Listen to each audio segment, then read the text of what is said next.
isso, né? Isso é para mim é um sinal, sim, sinal da espiritualidade, dos mestres, para preparar o meu espírito naquele sonho, para que a minha dor, o meu choque, como ainda muito jovem, não fosse tão grande, enquanto foi, lógico que assim, a dor da perda, ela é insubstituível, né? Eu atendo muitas pessoas que perderam filhos, crianças, jovens, adultos, enfim. E a preocupação dessas pessoas é sempre saber o quê? Se os filhos estão bem, se eles estão em algum lugar bom, se eu consigo ver, se eles estão pedindo alguma coisa. E às vezes o espírito ele se manifesta através de um sinal, de um barulhinho na gaveta, de um barulhinho na... Esses dias eu estava conversando com um amigo em casa e ele falou, nossa, eu vejo um espírito de uma pessoa mais velha que te protege muito. Eu falei, só pode ser meu pai, porque a gente era muito ligado. Imediatamente... Esse amigo falou para você? Falou para mim, ele falou para mim. Aí eu falei, só pode ser meu pai, porque a gente tinha uma ligação muito grande. E quando ele estava para desencarnar, meu pai era muito católico, ele começou a me perguntar sobre os fenômenos, se realmente, por que eu acreditava que existia outra vida, essas coisas, né? Porque eu acho que foi o tempo que a espiritualidade deu para ele, assim, para ele poder tomar conhecimento de algumas coisas, entendeu? Antes de passar de dimensão. Antes de fazer a passagem, exatamente. E aí, Rosana, quando eu falei para ele, eu acho que é o meu pai, mas assim, imediatamente a porta abriu, quer dizer, abriu não, ela estava aberta, ela bateu, e não tinha vento, tá? Então assim, eu falo que eu sou espiritualista, mas sou fanática, né? E eu sempre peço para as pessoas não misturarem espiritismo com espiritualidade, que também são duas coisas diferentes. Então eu falo, parapsicologia, espiritualidade e espiritismo, são coisas diferentes. O espiritismo é uma conduta de vida religiosa. A espiritualidade, eu acredito na vida do espírito e na influência dele no nosso mundo. No nosso mundo aqui, onde nós estamos, eu tenho certeza que tem espíritos aqui de luz que estão trazendo para nós essa sintonia, essa energia, e acredito que assim, o fenômeno físico é uma outra coisa, entendeu? O dom é uma outra coisa. E as duas coisas podem caminhar juntas ou não. Tá? Pode se tornar uma aliada da outra. Isso, um conjunto que é essa coisa das três energias que eu coloco ali. Para ajudar um ao outro, né? Exatamente, para você poder ficar bem. Então, assim, quando o espírito está presente, e é um espírito de luz, ele dá um sinal. Aí se você me perguntar, Teca, mas e se é um espírito que acabou de desencarnar e pode dar um sinal? Às vezes pode, por exemplo, eu quando cheguei no hospital, a minha mãe, eu achei que ela estava muito fria, né? Aí ela estava com uma fisionomia, eu fui no último dia do UTI, assim, no último dia que a gente estava revisando, né? Um dia ia um irmão, outro dia outro, enfim. Quando eu cheguei com a minha sobrinha, eu olhei assim, ela estava de olhos fechados e eu senti que ela estava desencarnando. Aí eu cheguei perto do ouvido dela e comecei a falar com ela, né? Que ela tinha sido uma excelente mãe, enfim, fui falando coisas e que eu estava ali, que tinha dado tempo de eu me despedir dela, etc. Tá. E ela desencanou 1 hora depois, né? Foi tempo de eu chegar em casa, quando eu cheguei já ligaram para dizer que ela tinha. E ainda minha sobrinha falou, nossa, você falou alguma coisa para ela? Porque a fisionomia mudou. Nossa, passou o quê? Uns 2 meses e eu sonhei com a minha mãe. Mas ela estava com soro, sabe assim? No hospital espiritual, no hospital espiritual, exatamente. Então, assim, as pessoas têm que entender que às vezes o espírito ele tem uma licença para vir, e aí, assim, ela falou coisas para mim que não tinha dado tempo dela falar. Em vida. E que quando eu cheguei lá, ela já não conseguiu falar. Que beleza, né? Então você recebeu a mensagem depois. Recebi e isso acalmou muito o meu coração. Teca, você é uma pessoa que tem todos esses dons, né? Eu conheço a Teca há muitos anos, desde o início da minha carreira praticamente de promotor e tudo mais, antes de começar o programa. E eu me lembro muito bem que eu nem namorava, nem casada, muito menos, né? E ela falava assim, eu vejo você cuidando de gêmeos. Aí eu falava assim, mas gêmeos? Eu achei que eram os gêmeos que travam na época no programa do Luciano Huck na Bandeirantes. Eu falei, não, mas eu não cuido de artista, e se eu for cuidar de artista, eu não vou cuidar dos gêmeos, vou cuidar do outro artista, tal.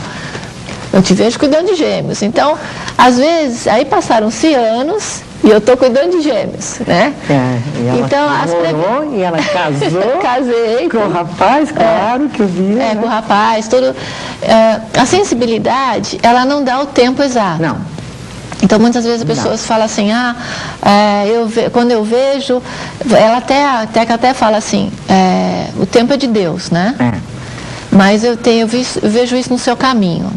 Sabe o que, Rô? É assim, às vezes, assim, eu digo, Deus tem, aqui no livro eu falo isso, Deus tem plano, eu sempre falo isso, Deus tem plano para cada um de nós. Deus, ele determina um plano de vida para cada um de nós. E eu falo que ele não fica fazendo rascunho, nem pagando com a borracha, porque é impossível isso, né? Só que às vezes a gente está numa ansiedade tão grande para receber aquela graça, mas tem alguma coisa que está te prendendo, que não deixa você abrir totalmente o seu coração, ou abrir totalmente o seu espiritual, o seu chakra do sentimento, né, da harmonia, para que você possa estar em conjunção com aquilo que o universo está fazendo. Então, o tempo está relacionado também, Rosana, com essa preparação interior de cada pessoa.